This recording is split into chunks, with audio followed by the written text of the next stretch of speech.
वस्सलामु अला सय्यिदिल अंबिया वल मुरसलीन अम्मा बाद फ़ाऊज़ु बिल्लाहि मिनश शैतानिर रजीम बिस्मिल्लाहिर रहमानिर रहीम। ये 1444 हिजरी रमज़ानुल मुबारक का आज हमने छठे रोज़े की तरावीह पढ़ी है और हमारा दर्स शुरू हो रहा है। हमारे हाथ में किताब है सही मुस्लिम। सही मुस्लिम की ये जिल्द नंबर 3 है और किताबुल बिर्रि वस्सिलती वल आदाब के भलाई, हुस्न सलूक और आदाब का बयान। इमाम मुस्लिम रहमतुल्लाह अलैह सबसे पहला बाब जो तरबियत के लिए लाए, आइम्मा किराम का तरीका रहा है कि मखलूक की तरबियत के लिए जब वो किताब लिखते थे तो किताब में हदीसें दर्ज करने से पहले ऊपर एक हेडिंग देते थे तर्जुमतुल बाब की। उस हेडिंग का माना ये होता था या तो वो साहिब किताब का अकीदा है या फिर इमाम ये तरबियत लोगों तक पहुँचाना चाहते हैं। तो ये बाब नंबर 897 है। बाब का उन्वान ये दिया है, बाब का उन्वान है बिर्रिल वालिदैनी व इन्नहुमा अहक्कु बिही, के वालिदैन के साथ अच्छा सलूक करना क्योंकि वो हुस्न सलूक के सबसे ज़्यादा हकदार हैं। अब ये एक जुमला तबीयतों के अंदर पेवस्त हो जाना चाहिए कि अगर दुनिया में कुछ सबसे ज़्यादा हुस्न सलूक के हकदार हैं तो औलाद के लिए वो माँ बाप है। अच्छा, इसके मुराद ये नहीं है कि जो औलाद है वो माँ बाप का करे, ये तो बात समझ में आ गई, लेकिन जो माँ बाप बन गए हैं उनके भी माँ बाप हैं, तो वो जो माँ बाप बन चुके हैं उनके जो माँ बाप हैं वो भी उनके साथ वही सलूक करें। और नीचे हदीस है, ये हदीस नंबर 6375 है।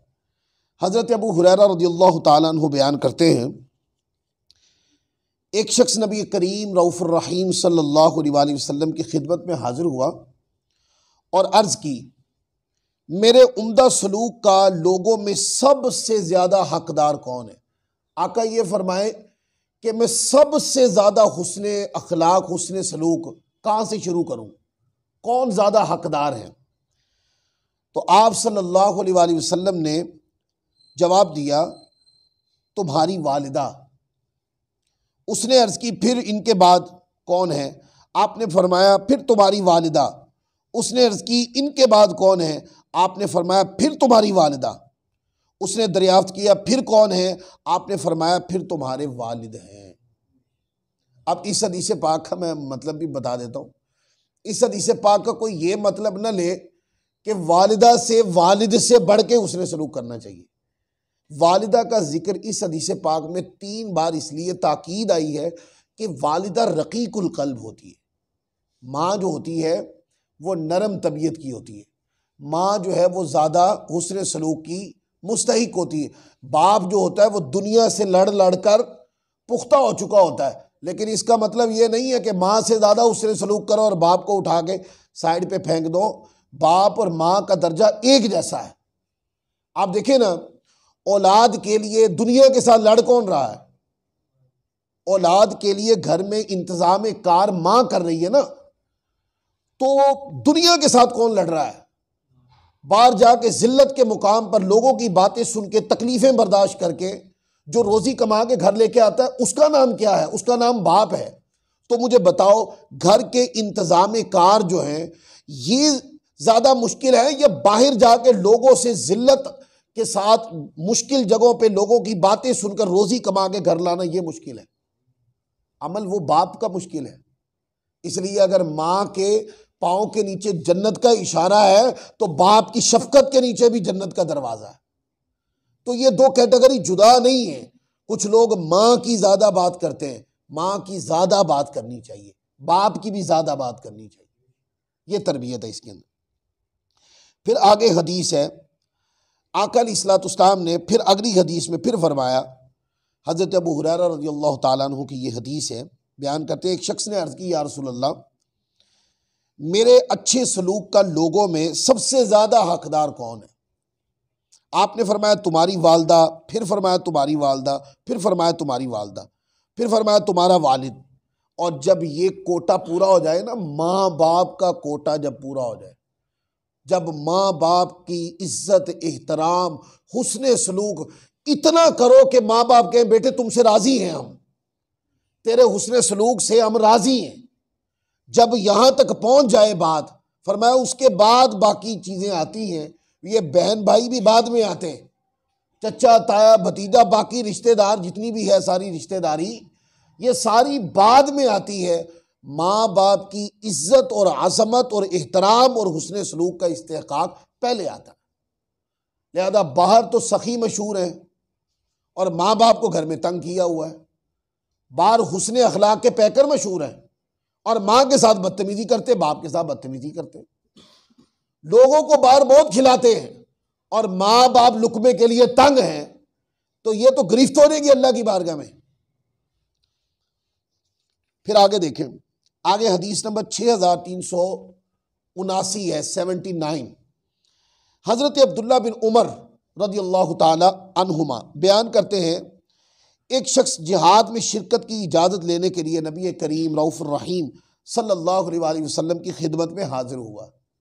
अब बड़ी तवज्जो से सुनिएगा, उसने अर्ज़ की या रसूलल्लाह इजाज़त दें, मैं तलवार उठाऊं और लड़ूं और इस्लाम की खातिर मर जाऊं, ये इजाज़त लेने आया वो। लेकिन निगाह नबूवत से कोई चीज़ क्या छुपती है कि घर के हालात कैसे, हो सकता है माँ बाप बीमार हो सकता है माँ बाप तंगी में हो। तो उन्होंने कहा अर्ज़ की या रसूलल्लाह मुझे जिहाद की इजाज़त अता फरमाएं। आका अलैहिस्सलाम की खिदमत में ये सवाल किया तो आपने दरियाफ्त किया क्या तुम्हारे वालिदैन हयात हैं? उसने अर्ज़ की जी हाँ आका, मेरे वालिदैन हयात हैं। तो आपने फरमाया उन दोनों की जी जान से खिदमत कर, यही जिहाद है। अब नमाजें तो पढ़े कोई और अल्लाह की बारगाह में नेकी का जिहाद तो बहुत करे, और पर माँ बाप को अजियत देने में भी हद से गुजरा हुआ हो और फिर कहे कि मेरा दिल नहीं लगता नेकी में, फिर कहे मेरे ऊपर नेकी के आसार नहीं चमकते, फिर कहते हैं मैं नेकी की तरफ जाता तो हूं पर पता नहीं क्या मतलब दिल नहीं लगता नेकी में। हाँ, वो माँ बाप को तकलीफ देने की, अजियत देने का जो गुनाह कर रहे हो, ये वजह है कि तुम्हारा नेकी में दिल नहीं लग रहा। ये वजह हो सकता है कि माँ बाप की अजियत जो है वो तुम्हारी नेकियों की मकबूलियत में भी रुकावट बनी हुई हो। ये सोचने की बात है। फिर आगे देखें, अब देखिए जिहाद के मुकाबले में माँ बाप की खिदमत आ गई है। यहां पर क्या है, सिर्फ अहमियत बतानी कि माँ बाप की खिदमत को, माँ बाप के साथ हुस्न सलूक करने को, माँ बाप के साथ नरम मिजाजी से पेश आना, माँ बाप के साथ अदब एहतराम के साथ झुक के पेश आना, सिर्फ इस बात की अहमियत बताते हुए कुरान मजीद उठा ले, माँ बाप के अदब एहतराम और हुस्ने सलूक की बात या नमाज के साथ आएगी या हदीस पढ़िए जिहाद के साथ आएगी।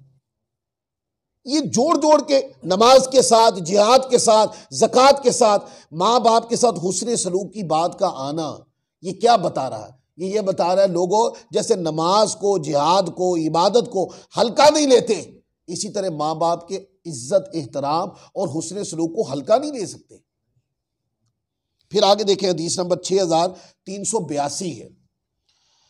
हजरत अब्दुल्ला बिन अम्र बिन अल-आस रदियल्लाहु ताला अन्हु बयान करते हैं कि एक शख्स नबी पाक सल्लल्लाहु अलैहि वसल्लम की खिदमत में हाजिर हुआ और अर्ज की मैं आपके दस्ते अक़दस पर हिजरत करने और जिहाद करने की बैत करना चाहता हूँ।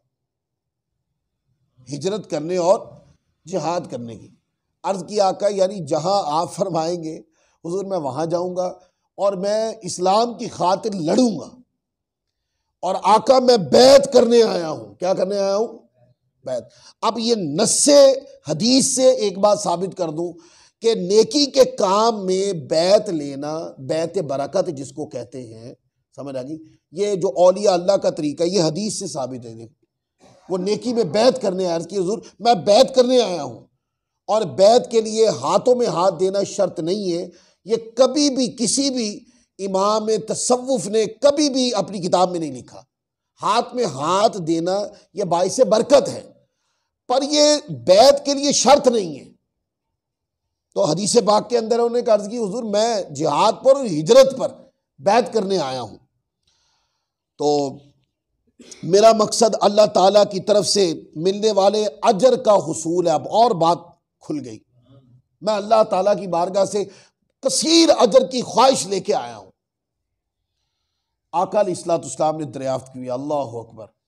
हुजूर अलैहिस्सलाम ने फरमाया, क्या कोई तुम्हारे वालिदैन में से कोई एक हयात है, माँ या बाप दोनों में से कोई हयात है? उसने अर्ज की, जी हाँ आका, दोनों ही हयात है। आपने दरियाफ्त फरमाया, क्या तुम अल्लाह से अजर हासिल करना चाहते हो? उसने अर्ज की, जी हाँ आका।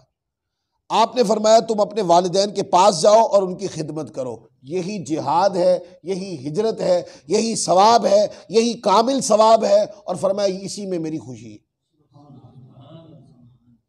अब किसी को मतलूब हो अल्लाह के नबी की खुशी और अजियत देता हो माँ बाप को, किसी को मतलूब हो रब की रजा और अजियत देता हो माँ बाप को, तो फिर रब कैसे राजी होगा? अल्लाह ताला की नाफरमानी का काम ही तो कर रहा है, तो फिर रब की रजा का माना क्या होता है? अब यहां पर आगे बाब नंबर 898 के ऊपर इमाम बाब बांधते हैं, बिर्रिल वालिदैनी अला ततव्वुई बिस्सलाति वगैरिहा। कहते हैं वालिदैन के साथ उम्दा सलूक करना। अब ये इमाम मुस्लिम तरबियत कर रहे हैं, वालिदैन के साथ उम्दा सलूक करना नफिल नमाज वगैरह जैसे दीगर नफली काम करने से भी मुकद्दम है। माँ बाप की खिदमत करना, कुरान मजीद ने फरमाया, उफ़्फ़िल लकुमा अताइदानिनी, कि इनके कलाम के आगे हरगिज कोई ऐसा जुमला मत करो जैसे उफ करके बंदा अपनी कोफ्त का इजहार करता है, मत करो, ऐसा इजाजत नहीं है इसकी। और फरमाया, अगर तुम नफली नमाज की कसरत कर रहे हो तो नफली नमाज से ज्यादा मौक़िद है कि माँ बाप की खिदमत करो। अगर वो ज़ईफ़ है, बीमार हैं, अगर वो लाचार हैं या ज़ोफ़ की वजह से, बीमारी की वजह से परेशान है, उनके चारपाई के करीब बैठो, उनकी खिदमत करो। ये है तुम्हारी सबसे बड़ी अजमत। अब यहां पर ना एक वाकया लिखा है, वो बहुत ही नसीहत अमोज है। ये जो जुमला मैंने बोला है ना कि नफिल नमाज से ज्यादा मौक़िद है माँ बाप की खिदमत। फर्ज नमाज नहीं कह रहा हूं मैं, नफिल का नाम ले रहा हूं। यहां पर ना एक वाकया लिखा है, उम्म साबिका में हज़रत अबू हुरैरा रिवायत करते हैं और मुहद्दिसीन इस वाक़े को किताब में लिखते हैं। जैसे आप हमारे यूट्यूब चैनल पर मेरे अल अदबुल मुफ़रद के दुरूस अगर आप में से कोई सुन रहे हैं तो उसमें भी मैंने ये वाक़या जिक्र किया। हज़रत अबू हुरैरा रज़ियल्लाहु ताला अन्हु बयान करते हैं, बड़ी तवज्जो से सुने। जुरैज नामी एक इबादत गुजार था, ये उम्मत मुस्तफ़ा से पहले की कोई बात है। एक शख्स था जिसका नाम जुरैज था, बड़ा इबादत गुजार था। एक इबादत गुजार अपनी इबादत गाह में इबादत करता रहा था। एक दिन उसकी वालदा उसके पास आई। रावी अबू हुमैद कहते हैं, हमारे उस्ताद अबू राफे ने हज़रत अबू हुरैरा के हवाले से नबी करीम सल्लल्लाहु अलैहि वसल्लम के बयान के मुताबिक हमें बताया किस तरह उसकी वालदा ने अपनी भवों पर हाथ रखकर इसकी तरफ सर उठाकर उसे बुलाया और बोली।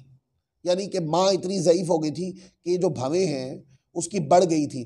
उसने भवें उठाकर देखकर आवाज़ दी अपने बेटे को, जुरैज को। वो जो इबादत करता था वो अक्सर नफली इबादत में मसरूफ़ रहता था। कहा, ऐ जुरैज, मैं तुम्हारी माँ हूँ, मेरी बात का जवाब दो। लेकिन वो बदस्तूर नमाज पढ़ता रहा, वो नमाज में मशगूल रहा। उसने सोचा, ऐ अल्लाह, एक तरफ मेरी माँ है और दूसरी तरफ मेरी नफली नमाज है। वो ये सोचता था, मैं क्या करूँ, मैं तेरी इबादत में मसरूफ़, मेरी माँ भी बुला रही, मैं क्या करूँ। उसने नमाज को तरजीह दी। उसकी वालदा वापस चली गई। फिर वो दोबारा आई और बोली, या जुरैज, मैं तुम्हारी माँ हूँ, मेरी बात का जवाब दो। जुरैज ने सोचा, ऐ अल्लाह, एक तरफ मेरी माँ है और दूसरी तरफ मेरी नफली नमाज है, मैं क्या करूँ। फिर उसने नमाज जारी रखी। उसकी माँ बोली, ऐ अल्लाह, तंगी में आके, तकलीफ में आके, कि माँ तकलीफ में है, परेशानी में है, पर वो इबादत में लगा हुआ है। तो माँ में शिद्दत तकलीफ से माँ के मुंह से एक जुमला निकल गया। और जुमला क्या, उसकी माँ बोली, ऐ अल्लाह, ये जुरैज मेरा बेटा है, मैं इसे बुला रही हूं और ये जवाब नहीं दे रहा, ऐ अल्लाह तू इसको उस वक्त तक मौत ना देना जब तक तू इसे फाहिशा औरतों से मुताल्लिक ना कर दे, इस पे तोहमत ना लग जाए जब तक गंदी औरत की, इसको मौत ना देना। अब आगे देखें, वो बंदा तो इबादत गुजार था। आगे कहते हैं रावी ये शायद नबी करीम सल्लल्लाहु अलैहि वसल्लम फरमाते हैं, अगर वो औरत उसे ये बद्दुआ देती कि वो किसी फितने का शिकार हो जाए, यानी अपना दीन हक छोड़ दे, तो वो फितने का शिकार भी हो जाता। रावी बयान करते हैं, दुम्बों का एक चरवाहा, अब बड़ी तवज्जो से, दुम्बों का एक चरवाहा जुरैज की इबादत गाह में पनाह हासिल किया करता था। एक दिन गांव की एक औरत आई, उस चरवाहे ने उस औरत के साथ नाजायज़ ताल्लुक़ कायम किए। वो औरत हामिला हो गई, उसने एक बच्चे को जन्म दिया। उस औरत से पूछा गया, ये किसका बच्चा है? उसने जवाब दिया, उस इबादत गाह वाले आदमी जुरैज का। उसने इशारा कर दिया, जबकि जुरैज को तो खबर भी नहीं, जुरैज तो अपनी इबादत में मसरूफ रहता है। उसने इशारा कर दिया जुरैज का। लोग अपने फावड़े और कुल्हाड़े लेकर आए, उन्होंने जुरैज को आवाज़ दी, लेकिन वो नमाज पढ़ता रहा। उन्होंने इसकी इबादत गाह को मुनहदिम यानी तोड़ना शुरू कर दिया। जब जुरैज ने यह देखा तो वो उनके पास आया। लोगों ने उससे कहा, इस औरत से दरियाफ्त करो। जुरैज मुस्कुरा दिया, फिर उसने बच्चे के सर पे हाथ फेरा, दरियाफ्त किया, तुम्हारा बाप कौन है? उसने जवाब दिया, मेरा बाप दुम्बों का चरवाहा है। जब लोगों ने बच्चे की ज़बानी ये बात सुनी तो उन्होंने जुरैज से ये कहा, हमने आपकी इबादत गाह को जो नुकसान पहुँचाया, इसके इवद हम इसे सोने चांदी का बना देते हैं। तो जुरैज ने जवाब दिया, नहीं, तुम इसे दोबारा मिट्टी का बना दो जैसा कि ये पहले था। फिर वो ऊपर अपने मखसूस हुजरे में चला गया और नमाज में मशगूल हो गया। अब उलमा ने लिखा है, मुस्लिम शरीफ की शुरू उठा के पढ़ लें या हदीस की किताबों में, जिन बच्चों ने छोटी उम्र में कलाम किया था उनमें हज़रत ईसा अलैहिस्सलाम है, जिनके बारे में काल इन्नी अब्दुल्लाह आतानियल किताब वजअलनी नबिय्या, वो झूले में ही थे। और एक दूसरा बच्चा था, उससे पहले ये वाक़या आया था कि जब हज़रत यूसुफ अलैहिस्सलाम पे तोहमत लगी तो आपने बच्चे से फरमाया और बच्चे ने गवाही दी। ये भी कुरान मजीद का वाक़या। तीसरा वाक़या ये जुरैज का हुआ कि जुरैज ने बच्चे के हाथ पर अपना सर पर हाथ रखा तो बच्चा बोलने लगा कि मैं जुरैज की औलाद नहीं हूँ, मैं चरवाहे की औलाद हूँ। तो आप देखते हैं, माँ ने कहा था तुझ पर तोहमत लग गई। नफली इबादत थी, माँ तकलीफ में थी, नफली इबादत पे जोर दिया, माँ पर तो तवज्जो नहीं रही, माँ की अजियत को महसूस नहीं किया। तो फिर क्या हुआ, माँ के मुंह से अगर दुआ निकली तो हो के रही, और अगर बद्दुआ निकली तो हो के रही। लिहाजा माँ बाप के मुंह से सख्त जुमला ना निकलने दें, इतना प्यार दें, इतनी शफकत दें, इतना एहतराम दें, इतना उनको दें कि वो बस ये कहें कि हम राजी हैं अपनी औलाद से। अब इस सही मुस्लिम शरीफ की हदीस से एक बात करने लगा हूं, ये कोई खतीबा ना चुटकला नहीं, ना मुझे आदत है। आप देखते हैं कि वो जुरैज नबी तो नहीं था ना, एक वली था ना, इबादत गुजार आदमी था। तो उसने ऐसे हाथ रखा तो छोटी उम्र का बच्चा बोलता तो नहीं, वो बच्चा बोल के गवाही देने लगा है। उलमा ने लिखा ये जुरैज की करामत थी। तो मैं कहता हूं यार, अगर उम्मत मुस्तफ़ा से पहले की किसी उम्मत के अंदर अगर औलिया की करामतें इस तरह हैं कि पंघोड़े में बच्चे उनके कहने पे कलाम करें हैं, तो अगर इस उम्मत के औलिया अल्लाह हैं से दरख्त बातें करें तो या छोटी उम्र में बच्चे उनसे कलाम करें या वो इशारा करें तो बच्चे जवाब देने लगे, तो ये बईद तो नहीं है। और ये सही मुस्लिम शरीफ की रिवायत है इस हदीस पाक का कि ये जो बच्चे ने कलाम किया ये जुरैज जो था उसकी करामत है, इसके अलावा इसकी कोई दूसरी ताबीर की नहीं है आइमा ने। लिहाजा ये याद रख लें, जो लोग मुतलकन औलिया की करामात का इनकार करते हैं तो ये हदीस मुस्लिम है, हदीस नंबर 6383 याद रख लें, यह आपके काम आएगी। और आज की आखिरी दो हदीसें, हदीस नंबर 6385 देखें। हज़रत अबू हुरैरा रज़ियल्लाहु ताला अन्हु की रिवायत है, आका अलैहिस्सलाम का फरमान नकल करते, उस शख्स की नाक खाक आलूद हो, ये जुमला होता है यानी रुसवाई के लिए, वो रुसवा हो वो शख्स। फरमाया उस शख्स की नाक खाक आलूद हो। मजीद फरमाया खाक आलूद हो, खाक आलूद हो, यानी बार बार जिल्लत और रुसवाई का इशारा फरमाया। अर्ज की गई या रसूलल्लाह कौन? आपने फरमाया जो शख्स अपने वालिदैन को बुढ़ापे के आलम में पाए, इनमें से किसी एक को या दोनों को, और फिर उनकी खिदमत की बदौलत जन्नत में दाखिल ना हो, तुफ है उसके ऊपर, उसकी नाक खाक, वो रुसवा हो जाए कि माँ बाप को तो पाए पर खिदमत करके जन्नत का मुस्तहिक ना हो। इसका मतलब है वो जो कहा जाता है ना कि माँ के कदमों में जन्नत है, वो इसका मतलब नहीं है कि माँ के कदमों के नीचे कोई दरवाज़ा खुलता है जन्नत का, नहीं, ये नहीं है। इसका माना ये है कि माँ बाप की खिदमत में जन्नत है, माँ बाप की खिदमत करने में। फिर आगे एक बाब और बांधा है, वालिद और वालदा के दोस्तों और रिश्तेदारों वगैरह के साथ भी उसने सलूक करना चाहिए। हदीस नंबर 6388 है। हज़रत अब्दुल्ला बिन उमर रज़ियल्लाहु ताला अन्हुमा बयान करते हैं कि एक मरतबा मक्का के रास्ते में एक देहाती उनसे मिला। हज़रत अब्दुल्ला ने उसे सलाम किया और उसे भी उसी गधे पर सवार कर लिया जिस पर खुद सवार था। आपने अपने सर पर मौजूद इमामा उसे दे दिया। रावी इब्ने दीनार कहते हैं कि हमने हज़रत इब्ने उमर रज़ियल्लाहु ताला से कहा कि अल्लाह ताला आपको सलामत रखे, ये देहाती लोग हैं, ये मामूली सी चीज़ से भी राज़ी हो जाते, इमामत देने की क्या ज़रूरत थी? इमामत तो बड़ी अज़मत और शान की बात होती है, आप छोटी सी चीज़ भी दे दो तो इन्होंने राज़ी हो जाना था। हज़रत इब्ने उमर यानी हज़रत अब्दुल्ला बिन उमर यानी हज़रत फ़ारूक आज़म रज़ियल्लाहु ताला के साहबज़ादे हैं ये। हज़रत इब्ने उमर ने जवाब दिया, उस शख्स का वालिद हज़रत उमर बिन ख़त्ताब का दोस्त था, और मैंने नबी करीम सल्लल्लाहु अलैहि वसल्लम को ये इरशाद फरमाते हुए सुना कि सबसे बेहतरीन नेकी ये है कि बेटा अपने वालिद के दोस्त के घर वालों के साथ भी उम्दा सलूक करे। यानी सिर्फ माँ बाप के साथ ही नहीं, अगर माँ बाप अच्छा ताल्लुक छोड़ के दुनिया से चले गए या उनकी मौजूदगी में माँ बाप का कोई अच्छा ताल्लुक है, औलाद को चाहिए वो भी निभाएं, उसकी भी औलाद को रिस्पेक्ट करनी चाहिए। तो आज का जो उन्वान है ये दरसे मुस्लिम है।